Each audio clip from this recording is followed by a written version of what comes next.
Okay. Welcome to the Alien Probe Podcast. It's Sunday, July 16th, 2023. Again, we just talked for about 5 minutes and realized we weren't recording anything. I'm Doug. This is Deb. We won't try to talk faster to make up time because we just got to start over. How are you doing today? How was your shopping trip? Oh, my shopping trip was fine. Just fine. She's not going to talk about the fact that she got flipped off by some old woman because she honked at her for not turning. Because when the light, you can make a right-hand turn on a red light in California. Okay, well, anyway, before everybody turns us off. Episode 9 of Serpo. Thank you again for everyone that have listened to the episodes 1 through 8. I notice on the analytics that there's been a lot of response on people jumping in at the latest episode going, oh, I haven't listened to the first one. So all the episodes are on YouTube, if you want to see your smiling face, or on Spotify, Apple, whatever your favorite podcast platform is. We're on 63 of them, whatever it is you listen to, we're on it. So thanks again. Thanks for the support. And we're going to start this episode with, we're discussing Carl Sagan's and his involvement with the Serpo project. And he was brought in as a consultant on the Serpo project about a year later, when he had to, of course, reconsider the skepticism. Sagan also locked horns on the same issue with well-known scientist, UFO investigator Stanton Friedman, his classmate in physics in the University of Chicago in the late 50s, or in the 50s. Even after his involvement with Serpo program in 1980, he wrote a section of the final report. He was still able to say in his bestseller Cosmos, published in 1985, we maintain that there is no credible evidence for the Earth being visited now or ever. He just, He doesn't believe. He doesn't believe, but I think he did Contact. He wrote Contact, right. Remember? And I don't know if they're going to mention it here, if they already did. The Contact, we'll mention again, the Contact, he wrote Contact with, based on what they say as his involvement with Project Serpo. He couldn't do the Serpo story, but he did something similar in Contact I loved, and I know you loved because McConaughey was in it, not necessarily because it was a good story. Oh, he was in that with Jodie Foster? Yes, he was. I don't remember. Yes, he was. It's been a long time. So there you go. We now know posthumously, I always get the big words, that Sagan really wasn't two-faced about... Oops. Go ahead. I love when you move my words. Keep up.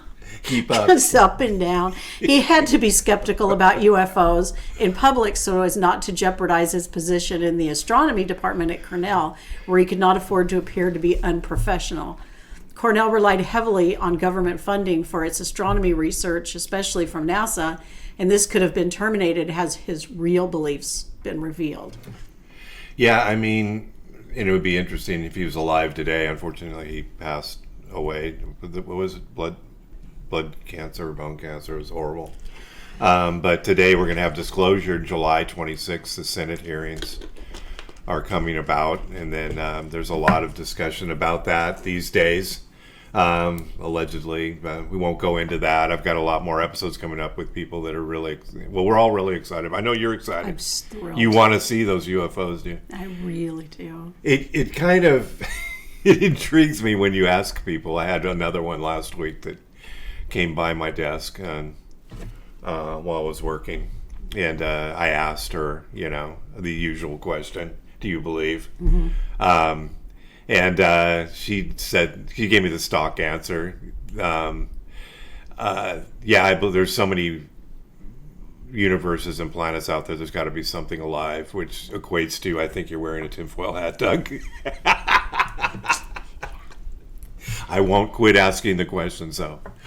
As a matter of fact, I'm going to be a MUFON investigator. Aren't you excited? I'm so excited. I got my assistant right here. That's Deb. Yeah, I'm not. My assistant. I need somebody to take notes when I'm going through these investigations. I'm an actual investigator. You can't. Yeah, you can't. If you don't have a badge, you're not going to be able to go with me. Yeah. But MUFON said it's top secret, so I can't open it up. But here's the book. It's. I'm going to have to. I have a lot of studying to do.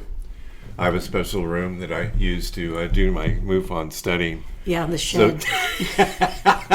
So I'll be reading that book. I am serious about it, and but they have a special investigator that I don't mind being a regular investigator, but I want to be the star investigator. I want to go when the really good stuff happens. I want to be called out.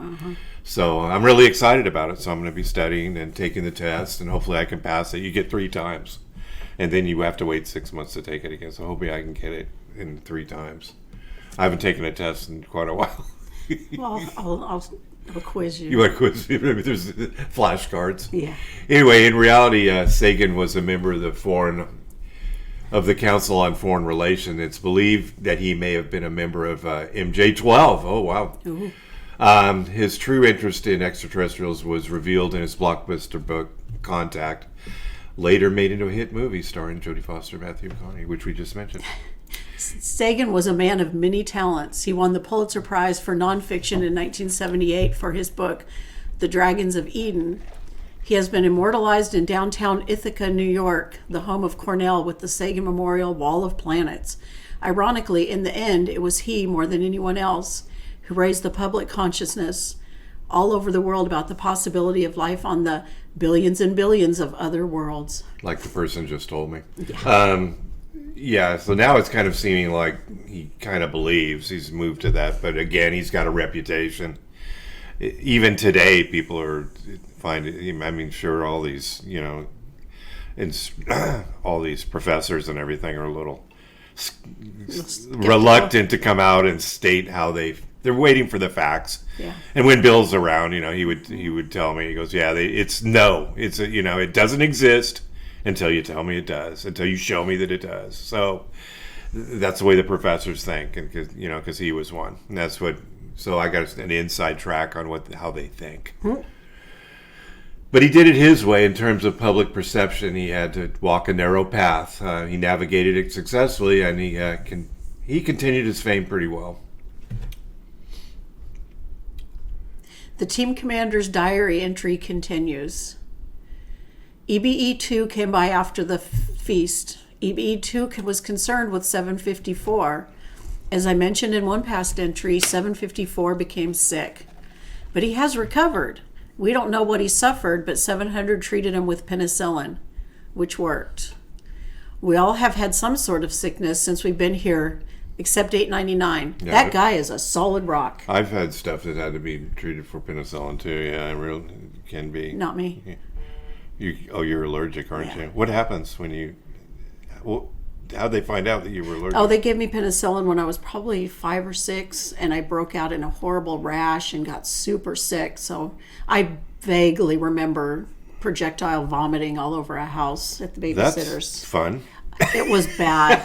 Yeah, and I guess... For her. Yeah, I know. And so she called, back then it was, call mom and get mom to take me back to Kaiser, and that's when they discovered They figured out, yeah. Yeah, no more penicillin for me. Wow. 899 hasn't been sick, not even a cold. 706, 700, and 754 are keeping detailed records of each team member and their medical and physical condition. Yeah, and sorry about the numbers, but that's... I know we should have in the beginning just named We should them. have renamed them probably. We didn't want to rewrite the book. Fred and Steve and George. Yeah, Fred, Steve, Paul. But it's they equate to different members of the team, and it will allude to who does what. And it has been as we roll along. And if you've listened to the other episodes, the sevens are the doctors, right? I'm not sure. I thought that's what they said. 420 is the one that brought the pot, right? Yes, of course. No, there was no pot brought, but there is a 420. It was kind of interesting. We have tried to keep a steady physical fitness program since we arrived. Somehow we follow it, and sometimes we don't, like all of us. But everyone is in pretty good shape, at least physically. Mentally, that might be another story. Some team members miss Earth, as I do. But no team member has broke down or has needed any type of psychological help from, you're right, 700 or 754. So yeah, that must be. Hey, you're pretty good. I know. Our screening process was great. Keeping busy is our medicine.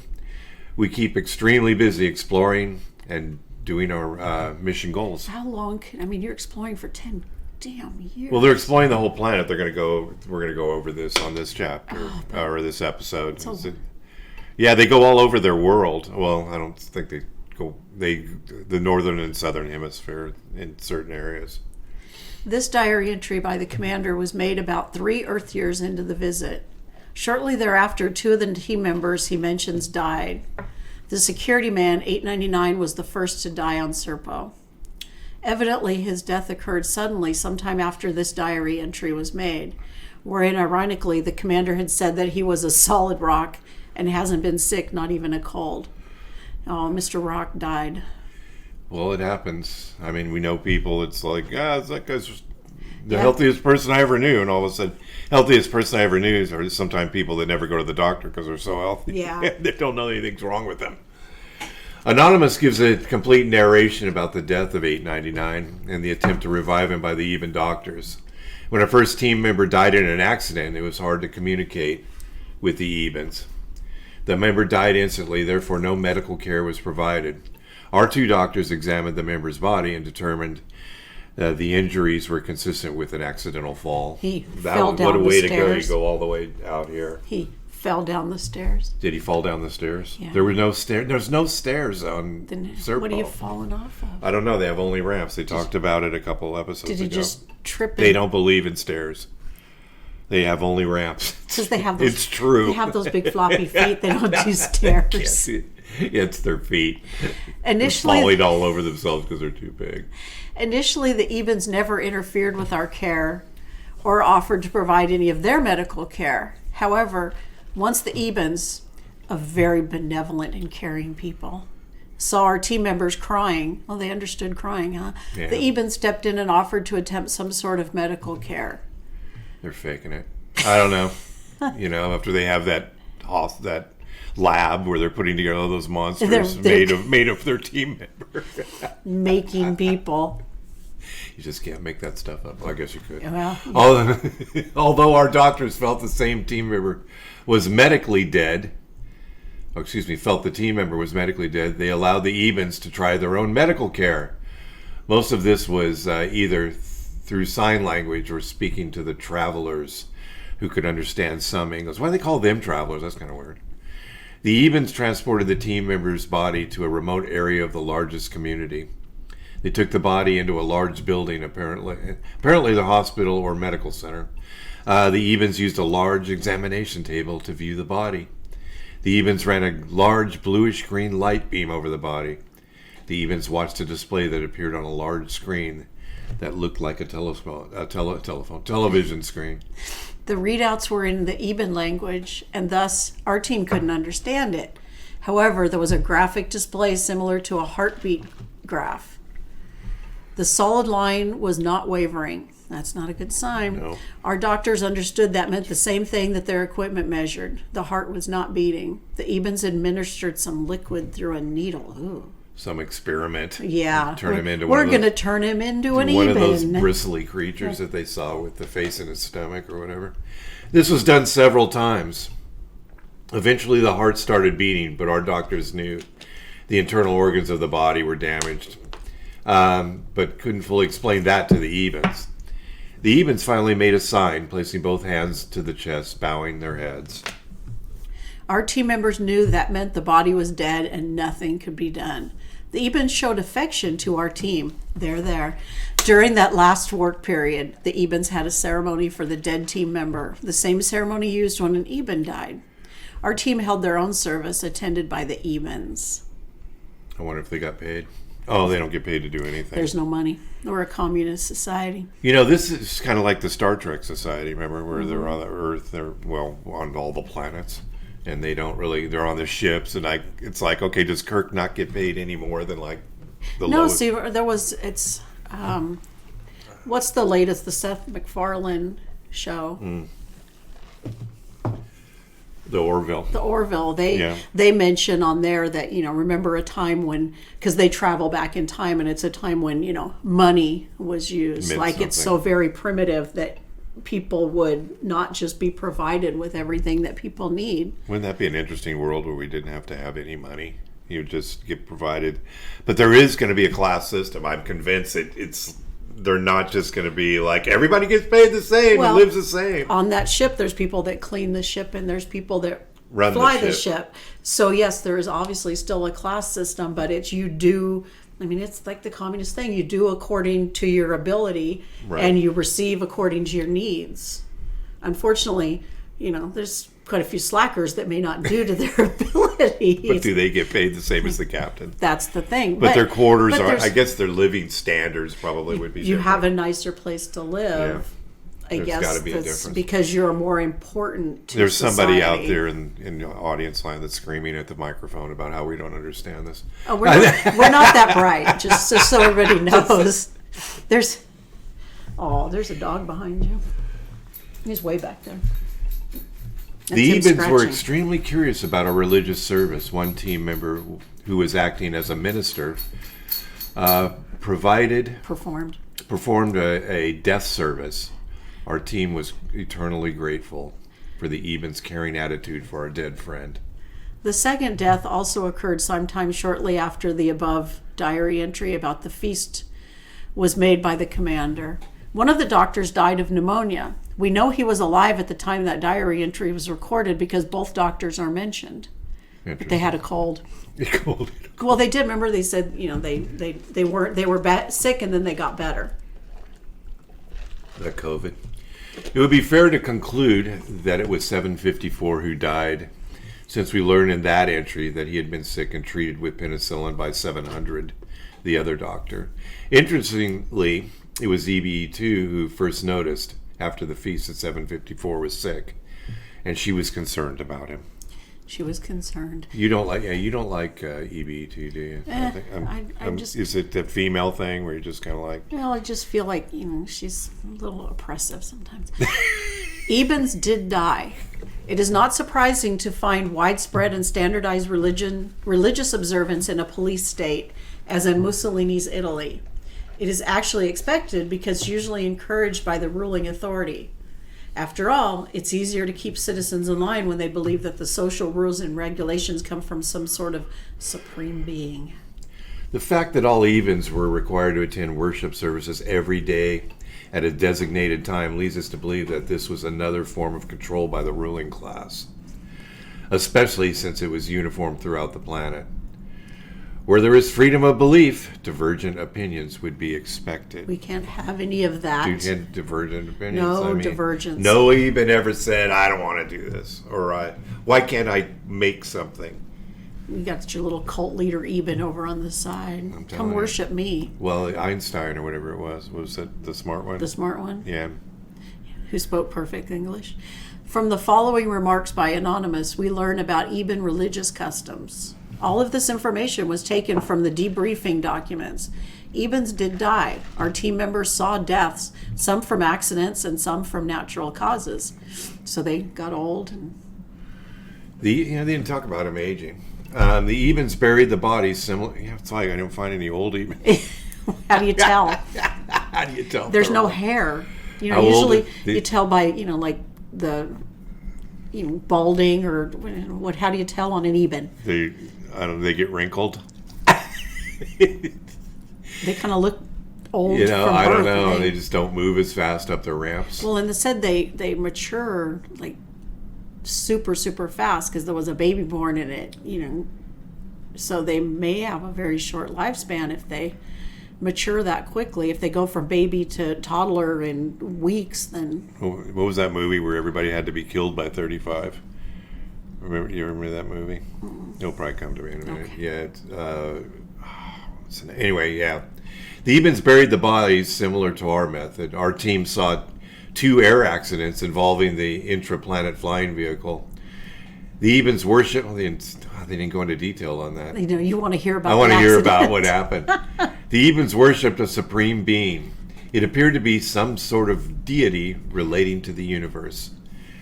They conducted daily services, normally at the end of the first work period. They had a building or church they entered as to worship. I wonder if they celebrate birthdays or, what I mean? Yeah, so how do they know how old they are? Of course, it's relative because of their time. Right. Yeah, they probably don't I don't know. gotta- They haven't mentioned a birthday cake yet. Our team witnessed an aircraft accident that killed 4 Evens. The Evens performed a form of ritual at the crash site. Did they put up a little wreath and some... On where the crash site was? Like they do A here? cross. The Evens... Some burning candles with little pictures on the front. Yeah, those of the even god. Cylinder glass candles with the glitter on them. Yeah, did you buy at the dollar store? Wow. The Evens transported the bodies to a medical facility and examined the bodies. Our team members were always allowed to accompany the Evens, except during rest period, when the Evens closed their doors for privacy. Oh, they were doing stuff in there. Yeah, interesting, because it's almost like they don't observe one day to the next only. It's like one run on. Right. Well, they have this, it's always light there. So it's not like there's a formal sun goes down, sun comes up. Well, there's a certain time of the day when it's ran full. At the end of the day, it's darker. Right. I mean, but they don't, it's almost like they don't. That's why they couldn't figure out if it's 10 years or 13 years. Well, they have the rest period, so what they consider that night, and then when they come up from there, when they stop their rest period, now that's a new day. Yeah. Yeah, They don't maybe don't call it night and day, but they it's do kind it of, like throughout the course of the cycle. So Yeah. there's 2 rest periods, I think. Oh, there. So it's because their quote unquote day is long, they don't want to work them too hard. Can you drink your water, please? Because I know you're not going to drink it. Thank you. Our team members saw the sorrow in the eyes of the Evens during the death of their own. Later, after the last work period of the day, the Evens had a funeral. Oh, after you work, you can have the funeral. Right. Oh, yeah. At least that is what our team concluded it was. The Even bodies were wrapped in a white cloth. Several types of liquids were poured over the bodies. Large numbers of Evens would stand in a circle, chanting. The sounds became almost nauseating to our team members. The ceremony lasted for a long time. You would It's like kind of that. creepy. I'm sure you, yeah. Finally, the bodies were placed in metal containers and buried in a remote location away from the communities. After the burial, the Evens had a feast. Large tables of food were brought out, and everyone ate, danced, and played games. This occurred at every Even death witnessed by our teams. Yeah, it's interesting, that they celebrate, the death, people Right. will be, so. It's kind of, whatever. Well, from the foregoing comments by Anonymous, we learn that the concept that death is a joyous release of the soul from the cares of physical existence may well be a galaxy-wide belief, or this one little section of it anyway. Well, this has come up lately as I read through. I'm now on Facebook UFO groups and paranormal stuff, and some believe that this is just this binds us to the planet. After you're dead, then Right. other things happen. I don't know, your soul or. Everybody wants to believe that. Yeah, you want to believe that it isn't just black, and then you don't even know it's black. And not so much for myself, but when you always think of the people that you've lost, you just always want to think that Your people and your pets. the pets especially. Yeah. Do they know we still love them? Anonymous tells us about the great. That's very uplifting. Anonymous tells us about the Great War. Perhaps George Lucas knew about this piece of Even history when he wrote Star Wars. Many hundreds of thousands of Evens died in the Great War. The Evens fought a battle with an enemy for a period of time. Our team members estimated the war lasted about 100 years. But again, this is our time. Yeah, so we it's don't like know. 3 years. Oh, anyway, the war was fought using particle beam weapons developed by both civilizations. Wow. One must have been better than the other, apparently. The Evens eventually were able to destroy the enemy planet, killing the remaining enemy forces. Why can't I say that word? Enema. Animal. Enema. The Evens did warn us that several other alien races within our galaxy were hostile. The Evens stay away from those races. We just don't play in that sandbox. Yeah, that's when we just don't go. We don't go over there when people are mean. we stay We away. stay away, and that's good to remember in life too. The debriefing document never stated the same of the enemy, probably because they no longer existed. This information helps us understand why the Even military was so strong and dominant.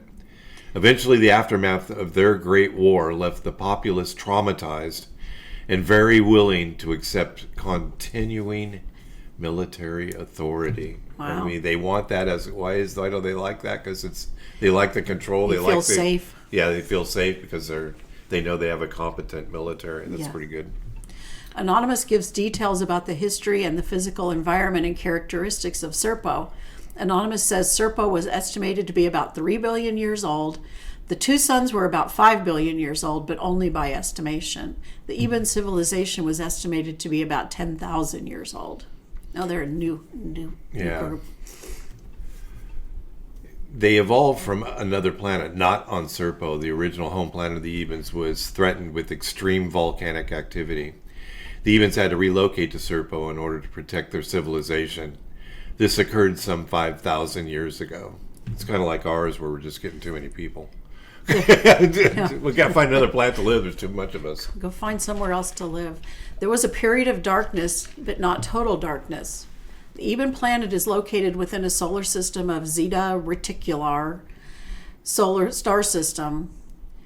I don't even know what that means. 2/5 magnitude yellow double stars similar to our sun, located near the large Magellanic Cloud. You knew that. That's deep, man. Everybody got that? Yeah. Interesting. The planet had two suns, but their angles were small and allowed some darkness on the planet depending on one's location. The planet was tilted, which allowed the northern part of the planet to be cooler. The planet was a little less than Earth's size. The atmosphere was similar to Earth's and contained the elements of carbon, hydrogen, oxygen, and nitrogen. Zeta Reticuli is approximately 37 light years from us. There were about 100 different villages or living locations for the Ebens. The Ebens only used a small portion of their planet. They did mine minerals in remote areas of the planet and had a large industrial plant in the southern portion of the planet near a body of water. Our team determined this plant had some sort of hydroelectrical operation. Oh, see, there's electricity. Paul McGovern adds in his comment, there were small communities throughout the planet. There were underground rivers which fed into open valleys. Electricity, but no plugs. What's the good? What's the point? If I can't plug in. They didn't have to charge their cell phones. Regarding the team's adaptation of the conditions on Serpo, Anonymous says, once the team arrived on the Eben planet, it took them several months to adjust to the atmosphere. During the adjustment period, they suffered headaches, dizziness, and disorientation. The bright suns of the Eben planet also presented problems. Although they had sunglasses, that's a good thing, they still suffered from the bright sunlight and the danger of sun exposure. The radiation level of the planet was a little higher than that of Earth, and they were careful to cover their bodies at all times. That's kind of scary. What kind of sunscreen would you need? Like SP, like 1 million? Yeah. better than my 110 that I use. Our team eventually relocated to the north in order to stay cool. The ground transportation used by our team was similar to a helicopter. The power system was a sealed energy device that provided electrical power and lift for the craft.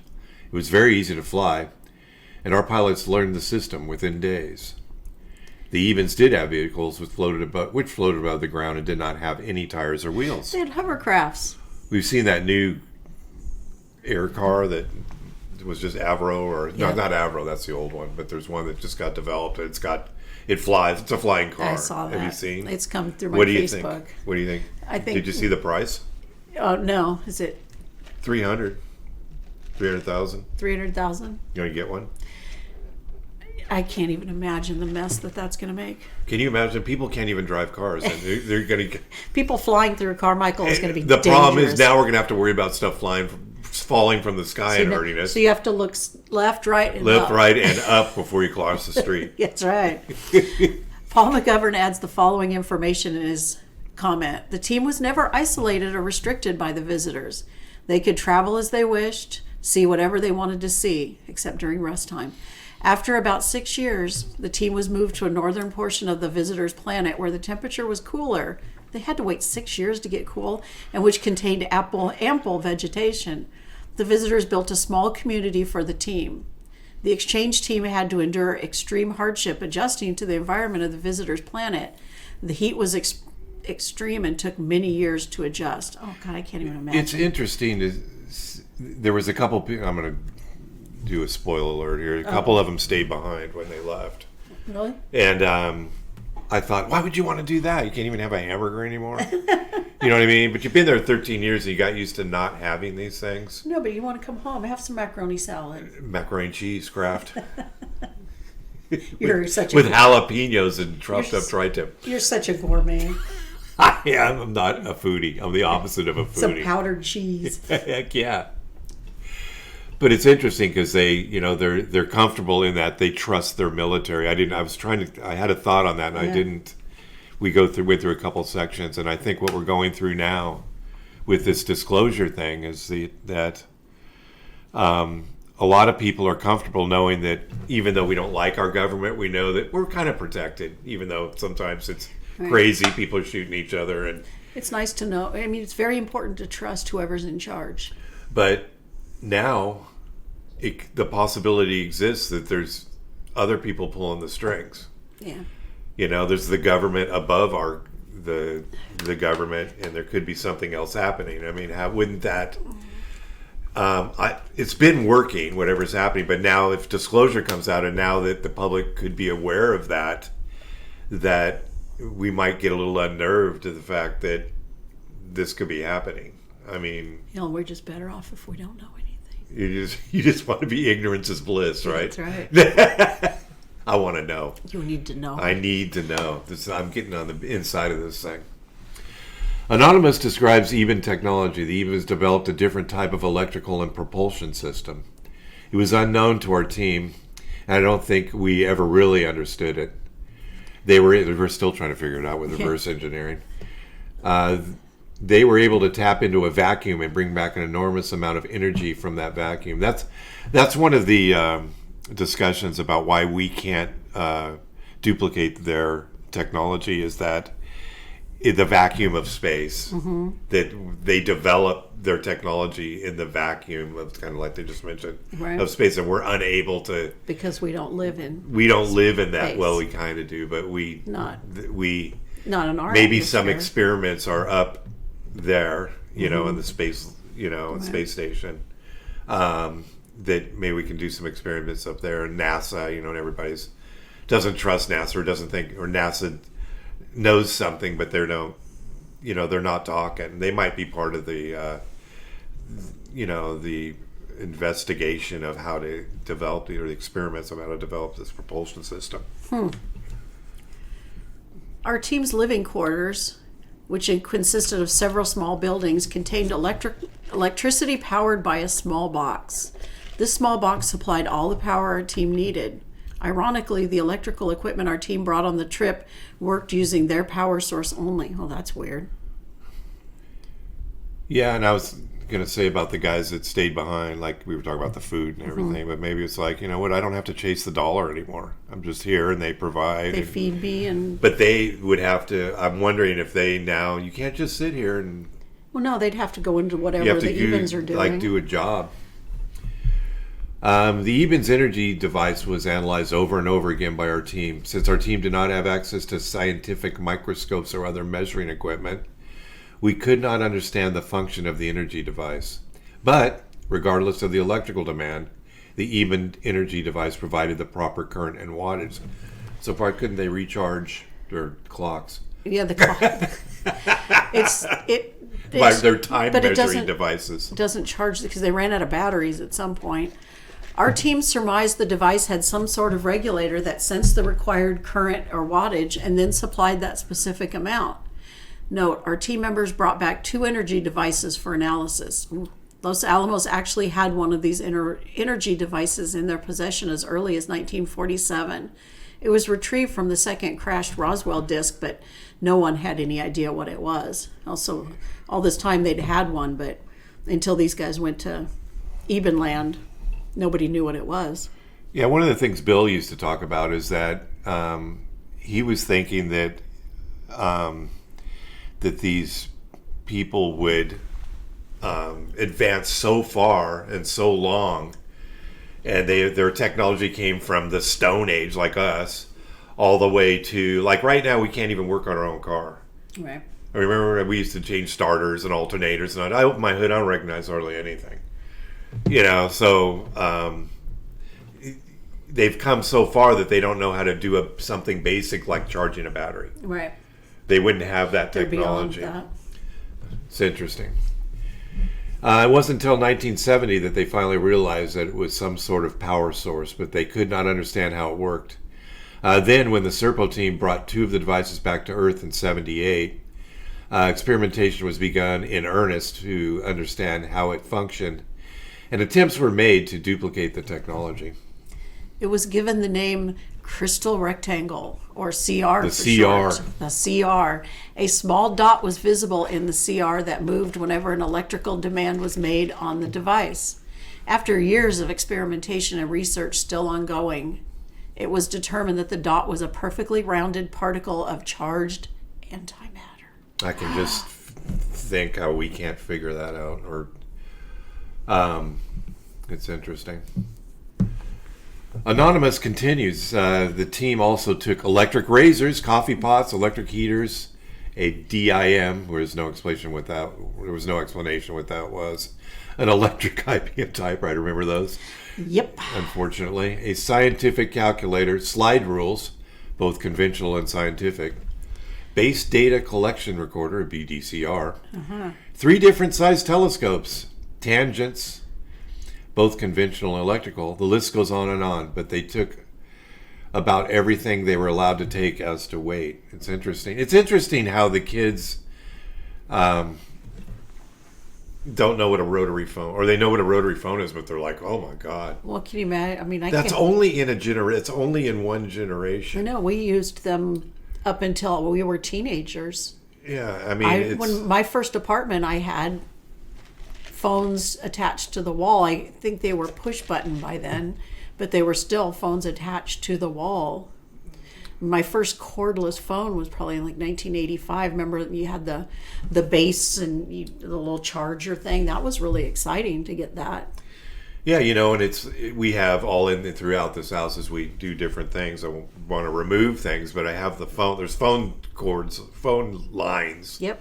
All through this house, and every time I think that, gee, I'd like to remove those, another thought comes to mind that maybe if something happens with cell phones, we might need these. The landline, yeah. So I'm kind of not. So I'm kind of not taking those out. I know it's weird. I know. You could still just take it out. The new houses don't even have them in it. Yeah, we could plug a landline in if.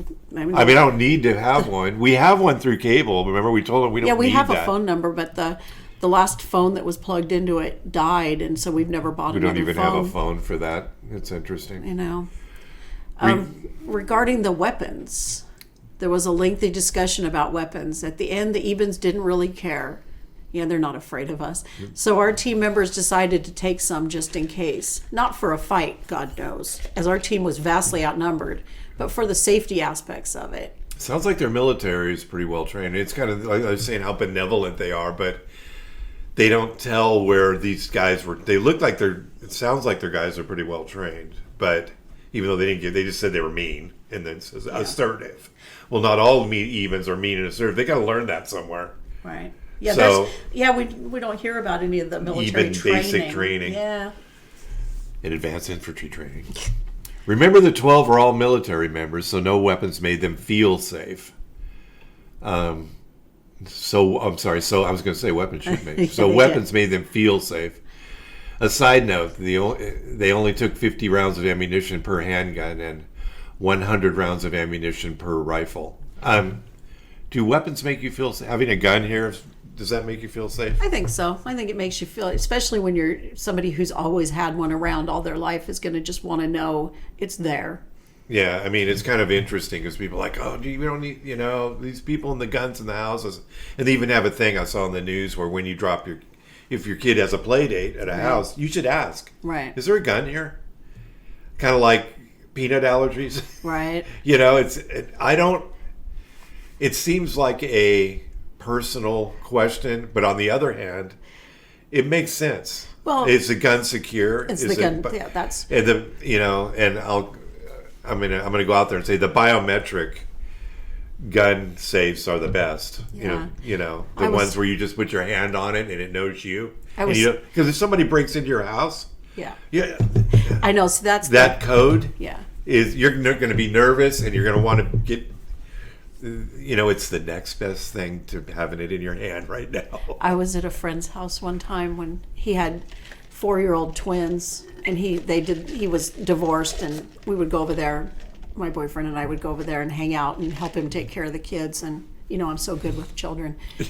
And that's another story. One of the kid's ball rolled under the couch, so I went to grab it. And I put my hand under the couch and I pulled out an Uzi. Oh, hell yeah! I said, excuse me.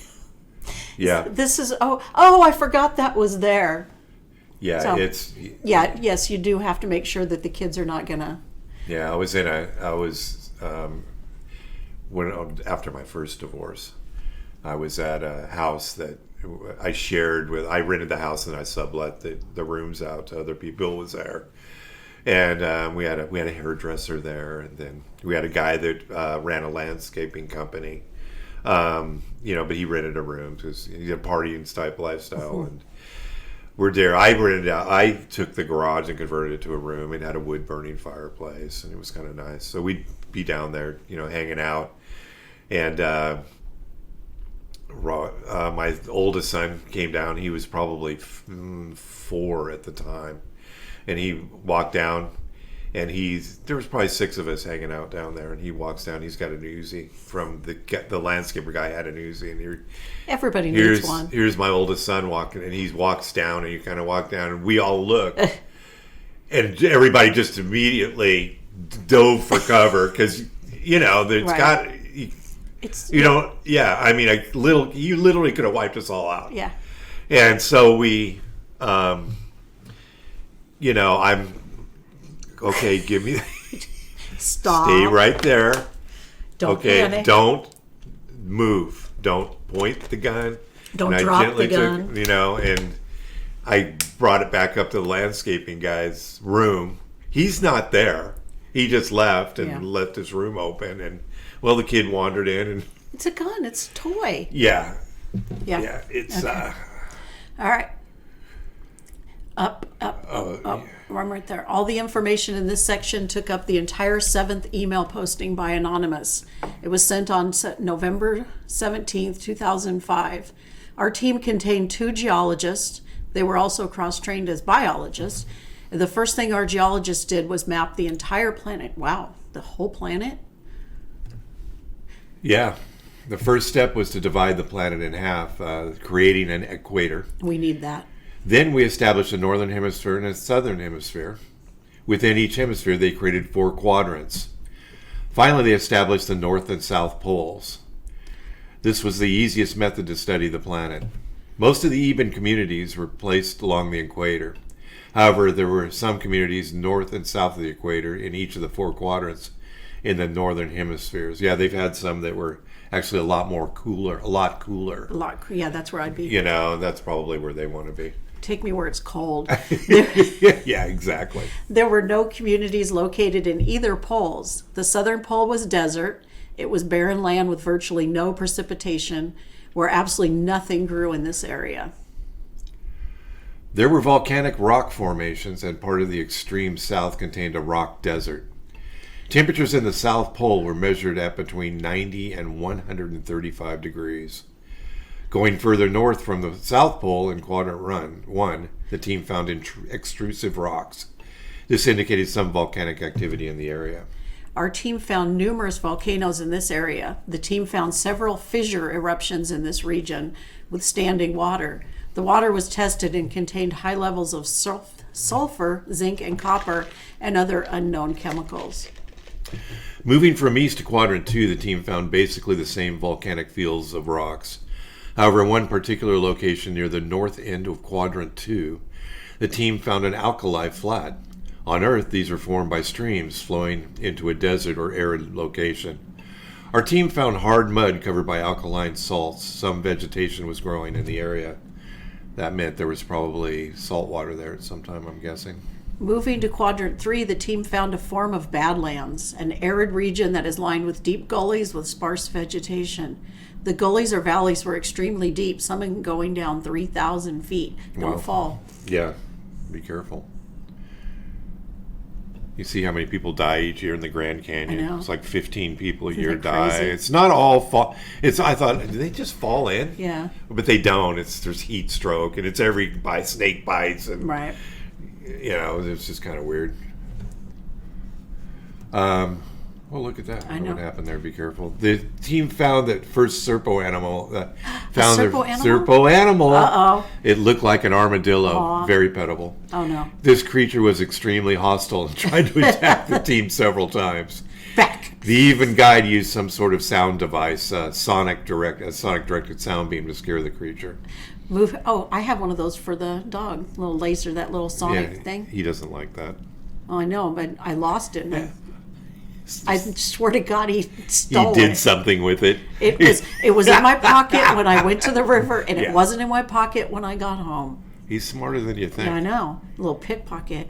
Moving to the equatorial region, our team found desert-style landscapes, which contain patches of vegetation. The team found numerous pockets of water fed to the ground by artesian wells. This water was the freshest, containing only the unknown chemicals. Uh-oh. It tasted good, and the Ebens drank and used it. Our team still boiled it because during culture tests, unknown types of bacteria were detected. Yeah, you don't want to get Montezuma's revenge. Get dehydrated. That's bad. Moving to the northern hemisphere, the team found a major change in climate and landscape. One team member who had coined it Quadrant 1 in the northern hemisphere named it Little Montana. Of course he did. The team found trees similar to the evergreen style of Earth. Oh, that sounds nice. Earth trees. These trees were milked. Well, Milk them. were milked by the Ebens. A white fluid was extracted and drank. Numerous other type of vegetation were found in this region. Standing water, possibly fed by either artesian wells or fissure eruptions, were found. In one area, marshlands were seen. Large plants were observed growing in the marshy area. The Ebens used these plants for food. The bulb of the plant was very large. The bulb tasted something like a melon. Something like a melon. Like a melon. Our team eventually moved to an area in Quadrant 1 in the northern hemisphere. This area contained moderate temperatures, 50 to 80 degrees. That's my wheelhouse There right you there. go. It's always spring. And ample amounts of shade. We could use a little of that here. Yeah. The Ebens built a little community for the team. Most of the remaining exploration of the planet was done from this point. That was their home base. The team only explored the southern hemisphere once, obtaining geological It's too hot. information. Because of the intense heat, the team decided not to venture back. We're not going back there. Yeah. The team continued to explore the northern hemisphere, where, as the team traveled towards the North Pole, the temperature cooled considerably. Yeah, we call the hot region the Sacramento region. Yeah, today we do. The team found mountains raising to an elevation of 15,000 feet and valleys that sank below the basic mark the team established for sea level. Lush green fields were found containing a form of grass, but contained bulbs. The team coined these fields clover fields forever, even though the bulbs were not clover. The radiation levels were lower in the northern hemisphere than at the equator and southern hemisphere. The North Pole contained cold weather, and the team saw the first sign of snow. Blankets of snow littered the landscape around the North Pole. The snow measured about 20 feet at its deepest. That's some snow. Oh, no. So they don't talk about, can you melt it and drink it? No, drink it? I don't know. They don't talk about probably going to have to be too much boiled, detail like that. because it should be the groundwater goes up and the groundwater goes down. Yeah. The water cycle, The temperature was a constant 33 degrees. Our team never found the temperature to vary in this region. The Ebens could not stand to be in the region for very long, and neither could I. It's too cold. They suffered extreme hypothermia. Yeah, well, it's cold. The team's guide wore a suit similar to a spacesuit with built-in heaters. That's what I'd need. You need one of those. Hell yeah. Our team found evidence of past earthquakes. Fault lines were found along the northern tip of the southern hemisphere. Exfoliation was observed along with extrusive rocks, which indicated magma flows in the past. Our team brought back hundreds of samples of Serpo soil, vegetation, water, and other items for testing on Earth. During our team's exploration, they discovered numerous types of animals. The strangest was the beast, which looks like a large ox. The animal was timid and never seemed to be hostile. Not like that little armadillo thing. No, a friendly little armadillo. Another animal looked like a mountain lion, but it had long fur around its neck. This animal was curious, but was not considered hostile by the Ebens. During the exploration of Quadrant 4 of the southern hemisphere, the team found a very long and large creature that appeared to be a snake. This creature was deadly, as explained by the Ebens. The head of the creature was large and contained almost human-like eyes. Ew. This was the only... I wouldn't like that. This was the only time the team used the weapons and killed the creature. Isn't it funny that whoever creates the evil thing is a snake? Yeah. Oh, that's interesting. Yeah, it's like Adam and Eve. Well, I Did mean, it eat an apple? Everybody, snakes are so considered so very scary and evil that when they have to make the most vicious of the creatures, they make it a What snake. I found interesting is they only mentioned like 4 different kinds of. There's like hardly any bird. There's a bird's like one kind of bird, and there's or whatever. There's here, millions of different kinds of creatures. They've on got Earth. 4, and they only mention. I mean, I'm sure there's more. Who knows if this is science fiction? But they don't go into a great detail as to what the types of animals are there. Like Darwin. Like Darwin when he hit the Galapagos Islands. What they probably, I imagine, if this were real, that would be a very different scientific report about all the flora and fauna. The Ebens didn't appear to be upset that the team killed the creature, but was upset that they used a weapon. The team brought 4 .45 caliber Colt handguns and 4 M2 carbine rifles. They didn't bring very much ammunition. No, so you can't be wasting it on snakies. Well, I would have. Would you?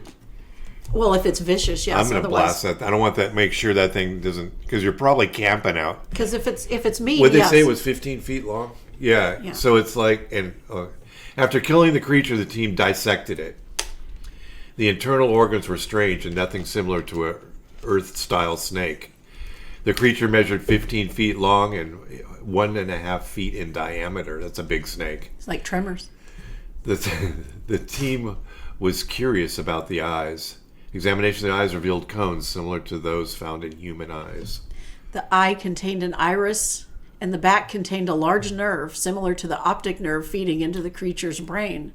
The brain was large, much larger than any Earth-based snake. The team wanted to eat the meat from the creature, but the Ebens guides politely told them, "No, Tastes like we chicken. we know, eat the snake." Tastes like chicken. Well, they don't eat anything good. How would they? There must be a reason they don't eat it. Maybe it makes you sick or something. Yeah.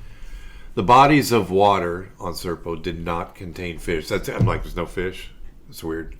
As we know them. Oh, some bodies near the equator did contain strange-looking creatures, similar to eels, small and about 8 to 10 inches long, and was probably a cousin of the land-based snake. Oh, that's fun. There was something like a jungle near the marshlands, but not the jungles that we're familiar with.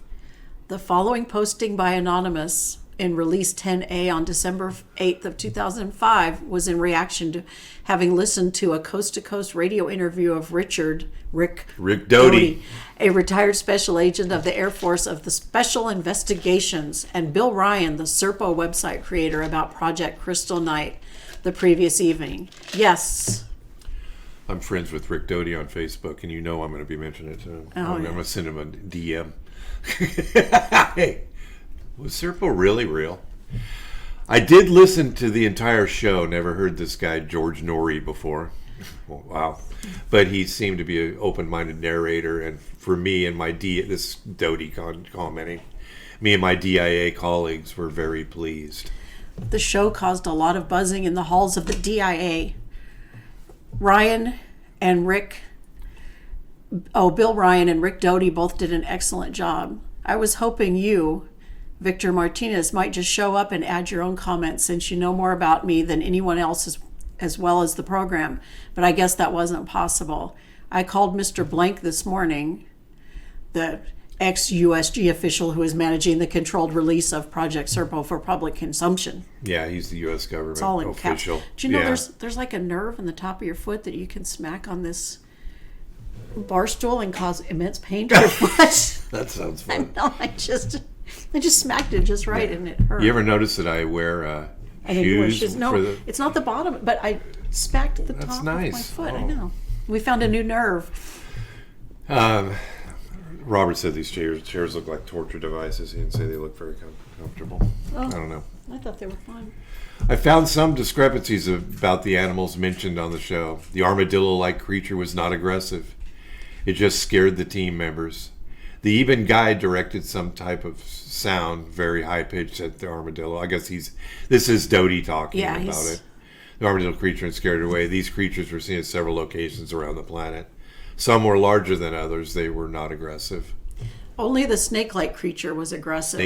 Snaky was aggressive, which forced the team to kill one. The snake-like creatures were located in just one location, and the team never saw another one. Yeah, I would kill it too, because you're like camping, and you don't want that 15-foot long snake. That's a big snake. Yeah, you don't. It's like, nah, I'm sorry. I've held a snake that big. You have? It didn't have a head. They didn't talk about its teeth or anything. It did not have human eyes. Human eyes, and did it have fangs? And yes. What did it have? It was a Burmese python. I mean, don't they bite? They can, but they usually don't. As for birds, there were two types of flying creatures. One resembled a hawk, and the other looked like a large flying squirrel. Neither were aggressive, and the team could never catch one for examination. I mean, maybe we could eat one. It's hard to catch a squirrel. They're They squirrely. shoot it. Well, that would destroy it.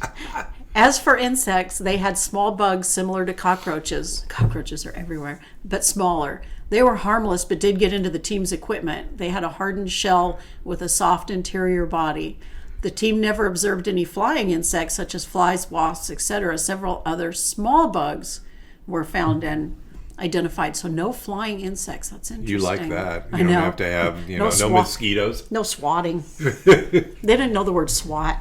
The team commander knew that they were absorbing high levels of radiation and spoke about it in a diary entry previously quoted.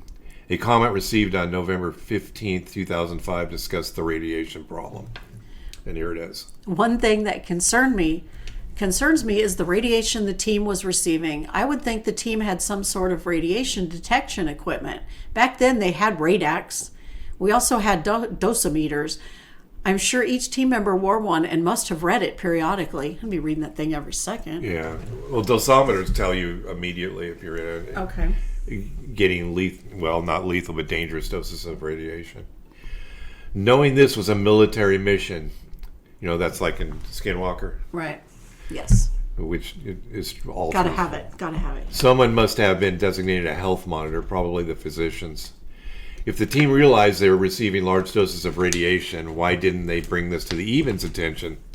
If the Evens were so benevolent, then they must have provided some form of protection to the team members and provided them with an anti-radiation pill or something. Like there's an anti-radiation pill. Or once the team received the maximum dose, why didn't the Evens bring them home? One of my former colleagues thinks the radiation could be something different in another wavelength, and thus our team members didn't register that particular radiation dose. Yeah, the ones that came back, most of them died of cancer. Most, if not all of them, that actually got back to Earth, they all died of cancer. The fact that the radiation level was lower in the northern hemisphere was another reason they decided to remain in Quadrant 1. It makes sense that the radiation levels would be lower in a location that received less direct sunlight. The team stayed in Quadrant 1 for the remaining 7 years of their sojourn on Serpo. However, that didn't solve the radiation problem. You want me to read the last sentence? Yeah. Anonymous says, each team member received a large dose of radiation during their stay on Serpo, and most of the team members died later of radiation-related illnesses. So coming up, we're going to wrap this one up. Pretty good time there. Mm-hmm. And the next episode is going to be dealing with return. After we talk about the return, there's some other there'll be some other chapters, and then I'll look into the serpo.com. So again, if you want to read the book, absolutely pick it up and read it. The Secret Journey to Planet Serpo. and or Serpo.org. Excuse me, Serpo.org is the website where you can look, and it talks about a lot more than just this. And we'll probably at the end talk some more as I fill in episodes between our other guests. We'll talk about that.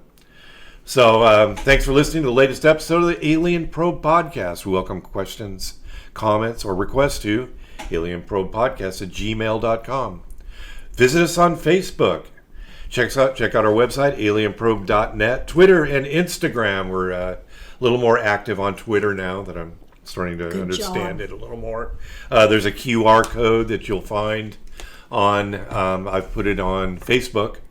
So all you do is scan the QR code and you'll get the audio episodes, and you'll be able to check it out like that. And go listen to all your favorite Serpo episodes. Check out YouTube, like and subscribe at Alien Probe Podcast. Thanks for joining me again, Deb. Thank you. And we will see you next time. All right. Thank you. Sweaty thighs. You.